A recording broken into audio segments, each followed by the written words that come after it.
പിതാവിൻ്റെയും പുത്രൻ്റെയും പരിശുദ്ധാത്മാവിൻ്റെയും നാമത്തിൽ ആമേൻ. ഈശോ മിശിഹായിക്ക് സ്തുതിയായിരിക്കട്ടെ. യേശുവിൽ സ്നേഹം നിറഞ്ഞ സഹോദരങ്ങളെ എല്ലാവരെയും ദൈവവചന ധ്യാനത്തിലേക്ക് നമ്മുടെ കർത്താവായ യേശുക്രിസ്തുവിൻ്റെ നാമത്തിൽ സ്വാഗതം ചെയ്യുന്നു. നമ്മുടെ കർത്താവ് ഈശോ മിശിഹ എല്ലാവരെയും സ്വർഗം തുറന്ന് അനുഗ്രഹിക്കട്ടെ എന്ന് പ്രാർത്ഥിക്കുന്നു. പ്രിയ സഹോദരങ്ങളെ, നമുക്ക് കർത്താവിൻ്റെ തിരുവചനം നമുക്ക് ധ്യാനിക്കാം.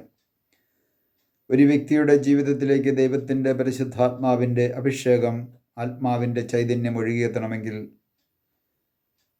തുടർന്ന് നമ്മൾ ധ്യാനിക്കുമ്പോൾ നമുക്ക് കാണുവാൻ സാധിക്കും. കഴിഞ്ഞ ക്ലാസ്സിൽ നമ്മൾ ധ്യാനിച്ചു ദാസനും ദാസിയുമായി മാറണം. എന്നാൽ ഇനി നമുക്കൊന്ന് ആത്മപരിശോധന ചെയ്യാം. ദാഹിച്ച് ദൈവത്തിനു മുമ്പിൽ പ്രാർത്ഥിക്കുന്ന ഒരു വ്യക്തിയുടെ ജീവിതത്തിലേക്കാണ് ദൈവം തൻ്റെ ആത്മാവിനെ വർഷിക്കുന്നത് എന്ന് ദൈവത്തിൻ്റെ പരിശുദ്ധാത്മാവ് നമ്മെ ഓർമ്മിപ്പിക്കുന്നു. ഏതൊരു വ്യക്തിയും ദാഹിച്ച് പ്രാർത്ഥിക്കുന്നുവോ അവരിലേക്ക് ദൈവം തൻ്റെ ആത്മാവിനെ വർഷിക്കും. അതുകൊണ്ടാണ് ആദ്യമേ തന്നെ നമ്മൾ നോക്കിയായിരുന്നു. കഴിഞ്ഞ ക്ലാസ്സിൽ നമ്മൾ പറഞ്ഞ ഒരു വചനമാണ്, തന്നെ വിളിച്ചപേക്ഷിക്കുന്ന എല്ലാവരുടെയും മേൽ അവിടുന്ന് തൻ്റെ സമ്പത്ത് വർഷിക്കും, പരിശുദ്ധാത്മാവിനെ വർഷിക്കുമെന്ന്. ദൈവത്തെ വിളിച്ച് പ്രാർത്ഥിക്കുന്ന വ്യക്തിയിലേക്കാണ് ദൈവത്തിൻ്റെ പരിശുദ്ധാത്മാവിനെ ലഭിക്കുന്നത് എന്ന് വിശുദ്ധ ഗ്രന്ഥം വളരെ വ്യക്തമായിട്ട് സാക്ഷ്യപ്പെടുത്തുന്നു റോമാക്കാർക്ക് എഴുതിയ ലേഖനത്തിൽ. തുടർന്ന് അപ്പസ്തോല പ്രവൃത്തികളുടെ പുസ്തകം നമ്മൾ വായിച്ചത് നമുക്ക് 10-ാം അധ്യായത്തിൻ്റെ 2-ാമത്തെ തിരുവചനത്തിൽ നമുക്ക് കാണുവാൻ സാധിക്കും. കൊർണോലിയൂസ് എന്ന് പറയുന്ന ഒരു വ്യക്തി, കൊർണോലിയൂസിൻ്റെ ഭവനത്തിൽ വലിയൊരു പെന്തക്കുസ്തയുടെ അനുഭവം ഉണ്ടായതായിട്ട് നമുക്ക് വിശുദ്ധ ഗ്രന്ഥം വായിക്കുകയും പഠിക്കുകയും ചെയ്യുമ്പോൾ നമുക്ക് കാണുവാൻ സാധിക്കും. അപ്പസ്തോല പ്രവൃത്തികളുടെ പുസ്തകം 10-ാം അധ്യായത്തിൻ്റെ 2-ാമത്തെ തിരുവചനത്തിൽ നമുക്ക് കാണുവാൻ സാധിക്കും, അവനും കുടുംബവും ദൈവഭയവും ഭക്തിയുമുള്ളവരായിരുന്നു. അവൻ ജനങ്ങൾക്ക് ഉദാരമായി ദാനധർമ്മം ചെയ്യുകയും ദൈവത്തോട് നിരന്തരം പ്രാർത്ഥിക്കുകയും ചെയ്തു. അപ്പോൾ കൊർണോലിയൂസും കുടുംബവും ദൈവത്തോട് നിരന്തരം പ്രാർത്ഥിക്കുന്നു. ആദ്യമേ പറയുകയാണ്, അവനും കുടുംബവും ദൈവഭയവും ഭക്തിയുമുള്ളവരായിരുന്നു. ഒരു വ്യക്തിക്ക് ദൈവഭയമുണ്ടാകണമെങ്കിൽ ദാസനെ സംബന്ധിച്ചിടത്തോളം യജമാനൻ്റെ മുമ്പിൽ ഒരു ഭയമുണ്ടാകും. ദാസനായിട്ട് ജീവിക്കുന്ന ഒരു വ്യക്തിക്ക് മാത്രമേ യജമാനൻ്റെ മുമ്പിൽ ഭയമുണ്ടാകുകയുള്ളൂ. ദൈവത്തിൻ്റെ ദാസനായി ജീവിക്കുന്ന വ്യക്തികൾക്ക് മാത്രമേ ദൈവഭയമുണ്ടാവുകയുള്ളൂ. ഇന്ന് തിരുസഭയിലുള്ള വ്യക്തികളിൽ നല്ലൊരു ശതമാനം ആൾക്കാർക്കും ദൈവഭയമില്ല. വചനപ്രഘോഷകർക്ക് പോലും, വലിയ അത്ഭുത രോഗശാന്തി നടത്തുന്നവർക്ക് പോലും ദൈവഭയമില്ലാതെ കൊണ്ടാണ് ഈ പറയപ്പെട്ട ശുശ്രൂഷകളൊക്കെ ചെയ്യുന്നത്. കാരണം ദൈവഭയമുണ്ടെങ്കിൽ അവരെ സംബന്ധിച്ചിടത്തോളം ആ ദൈവം പറഞ്ഞ ആ ദൈവഹിതത്തിനനുസരിച്ച്, ദൈവം പറഞ്ഞതനുസരിച്ച് ജീവിതത്തെ ക്രമപ്പെടുത്തും.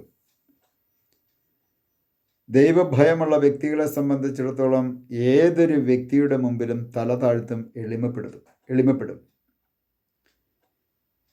എളിമയുണ്ടാകും. ദൈവഭയമുള്ള വ്യക്തികളുടെ ലക്ഷണം അതാണ്, എളിമ. മറ്റ് മനുഷ്യൻ്റെ മുമ്പിലും പള്ളി ചെല്ലുമ്പോൾ മാത്രം മുട്ടുകുത്തി തലകുനിക്കുന്നത് മാത്രമല്ല ദൈവഭയം. അത് പുറമേയുള്ള ഒരു പുറം പൂച്ച് മാത്രമാണ്. പള്ളിയിൽ ചെല്ലുമ്പോൾ മുട്ടുകുത്തി ചിലപ്പോൾ തല കുമ്പിട്ടെന്നിരിക്കും. അതുപോലെ തന്നെ മുട്ടുകുത്തലും വലിയ പ്രാർത്ഥനയും പരിപാടിയൊക്കെ നടത്തും. ഭയഭക്തിയോടുകൂടെ നിന്ന് വിശുദ്ധ കുർബാനയിലൊക്കെ പങ്കുകൊള്ളും. ആ വിശുദ്ധ കുർബാനയും സ്വീകരിക്കും. പുറത്തേക്ക് ഇറങ്ങിക്കഴിഞ്ഞിട്ട് മറ്റുള്ളവർക്കിട്ട് വെക്കാവുന്ന കെണികളും പാരകളും പരദൂഷണവും ഏഷണിയും പറഞ്ഞുകൊണ്ട് നടക്കുകയും ചെയ്യും. എവിടെ ദൈവഭക്തിയുണ്ടോ? പുറമേ നിന്ന് നോക്കുമ്പോൾ എല്ലാവരും പറയും ഭയങ്കര ഭക്തിയാ, പക്ഷേ അകമേ കത്തിയാ. പുറമേ നിന്ന് നോക്കുമ്പോൾ ഭയങ്കര ഭക്തി, പ്രാർത്ഥന, പക്ഷേ മറ്റുള്ളവരെ കാണുമ്പോൾ മുഖം തിരിച്ചു പോകും. ഒന്ന് ചിരിക്കാൻ പോലും, ഒന്ന് മിണ്ടാൻ പോലും സാധിക്കാതെ കൊണ്ട് ജീവിക്കുന്ന വലിയ വ്യക്തികളുണ്ട്. കുറേ കഴിയുമ്പോൾ അവരെയൊക്കെ ചിലപ്പം വിശുദ്ധരായിട്ട് പ്രഖ്യാപിക്കുകയും ചെയ്യും. അവരെ വിശുദ്ധരെ കാണുന്നത് പോലെ അവരെ ജീവിച്ചിരിക്കുമ്പോൾ തന്നെ കാണുന്നത്. പക്ഷേ പാവങ്ങളോട് യാതൊരുവിധ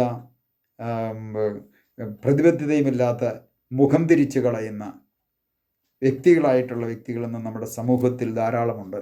അങ്ങനെയുള്ളൊരു വ്യക്തി ഞാനാണോ എന്ന് ദൈവത്തിന് മുമ്പിൽ ഒന്ന് ആത്മപരിശോധന ചെയ്യണം. ഇവിടെ നമുക്ക് കാണുവാൻ സാധിക്കും, അവനും കുടുംബവും ദൈവഭയം. ഓരോ വ്യക്തിയുടെയും ശരീരം പരിശുദ്ധാത്മാവിൻ്റെ ആലയമാണ്. അപ്പോൾ പരിശുദ്ധാത്മാവിൻ്റെ ആലയമാണ് ഒരു വ്യക്തിയുടെ ശരീരമെന്ന് വിശ്വസിക്കുന്ന ഒരു വ്യക്തിയെ സംബന്ധിച്ചിടത്തോളം ആ ദൈവത്തിൽ ഭയമുണ്ടാകണം.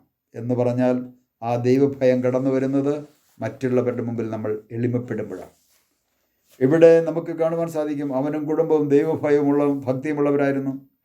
എന്നിട്ടോ അവൻ ജനങ്ങൾക്ക് ഉദാരമായി ദാനധർമ്മം ചെയ്യുമായിരുന്നു. ജനങ്ങൾക്ക് ഇന്നത്തെ വലിയ ഭക്തിയിൽ മുട്ടുകുത്തി നയിക്കുന്ന, വലിയ അഭ്യാസം കാണിക്കുന്നവർക്കൊക്കെ കോടികളുടെ ആസ്തിയുള്ളവരുണ്ട്. പക്ഷേ പട്ടിക്ക് പോലും ഒരു ബിസ്ക്കറ്റിൻ്റെയോ അല്ലെങ്കിൽ ഒരു പൊടിക്കഷ്ണൻ്റെ വേസ്റ്റ് പോലും ഇട്ട് കൊടുക്കത്തില്ല. ഒരു പാപങ്ങളെ തിരിഞ്ഞു പോലും നോക്കത്തില്ല. പാപങ്ങൾക്ക് യാതൊരുവിധ സഹായം പോലും ചെയ്യാതെ കൊണ്ട് വലിയ ജീവിക്കുന്ന ഒത്തിരി വലിയ ഗംഭീരന്മാരുണ്ട്. അവർ കയ്യടി കിട്ടുവാൻ വേണ്ടി, പേര് കിട്ടുവാൻ വേണ്ടി, പേരെടുക്കുവാൻ വേണ്ടി വലിയ ഗംഭീരന്മാർക്ക് വേണ്ടി വന്നു കഴിഞ്ഞാൽ കൊടുക്കും. കുരിശുപള്ളിയും പണിത് കൊടുക്കും. അതല്ലെങ്കിൽ അതുപോലെയുള്ള മറ്റു കാര്യങ്ങളൊക്കെ ചെയ്തു കൊടുക്കും. ഒരു പാപങ്ങളോട് യാതൊരുവിധ സഹായം പോലും ചെയ്യാതെ കൊണ്ട്, ഒരു ദാനധർമ്മം ചെയ്യാതെ കൊണ്ട് ജീവിക്കുന്ന അനേകം വ്യക്തികളുണ്ട്. പ്രിയ സഹോദരങ്ങൾ, ഇത് പറയുമ്പോൾ മറ്റൊന്നും കൂടെ പറയാം, ഇത് കൊടുക്കുന്ന വ്യക്തികളുമുണ്ട്.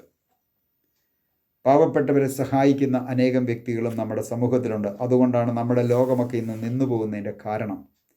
ഒത്തിരി ആൾക്കാർ കൊള്ള ചെയ്ത് പിടിച്ചു വെക്കുമ്പോൾ ഒത്തിരി ആൾക്കാർ മറ്റുള്ളവരുടെ മുമ്പിൽ എളിമപ്പെട്ടുകൊണ്ട് മറ്റുള്ളവരെ സഹായിക്കുന്നവരായിട്ടുള്ളവർ ധാരാളം ഉണ്ട് എന്ന കാര്യവും കൂടി പറയാൻ ഞാൻ ആഗ്രഹിക്കുകയാണ്. ആയതിനാൽ പ്രിയ സഹോദരങ്ങൾ, നമ്മൾ പ്രാർത്ഥിക്കുകയും ദൈവഭയവും അതുപോലെ തന്നെ ദാനധർമ്മവും ഒക്കെ ചെയ്യുമ്പോൾ, ദൈവത്തിന് മുമ്പിൽ നിരന്തരം പ്രാർത്ഥിക്കുകയും ഒക്കെ ചെയ്യുമ്പോൾ ദൈവത്തിൻ്റെ പരിശുദ്ധാത്മാവിനെ അവിടുന്ന് നമ്മുടെ ജീവിതത്തിലേക്ക് അവിടെ നയിക്കും. നമുക്കൊരു നിമിഷം പ്രാർത്ഥിക്കാം. കർത്താവായ ഈശോയേ, അങ്ങയുടെ ആത്മാവിനാൽ ഞങ്ങളെ ഓരോരുത്തരെയും നിറയ്ക്കണമേ. കർത്താവെ, പ്രാർത്ഥനയും പങ്കുവയ്ക്കലും ദൈവഭയവും വിശ്വാസവും എളിമയുമെല്ലാം ഞങ്ങളുടെ ജീവിതത്തിലേക്ക് ചൊരിഞ്ഞുകൊണ്ട് ഞങ്ങളെ അങ്ങ് അനുഗ്രഹിക്കണമേ. മറ്റുള്ളവരിൽ അങ്ങയെ കണ്ടുകൊണ്ട് മറ്റുള്ളവരെ ബഹുമാനിക്കുവാൻ, മറ്റുള്ളവരുടെ മുമ്പിൽ നിന്ന് എളിമപ്പെടുവാനുള്ള കൃപയും അനുഗ്രഹവും ഞങ്ങൾക്ക് നൽകണമേ. പിതാവിൻ്റെയും പുത്രൻ്റെയും പരിശുദ്ധാത്മാവിൻ്റെയും നാമത്തിൽ ആമേൻ.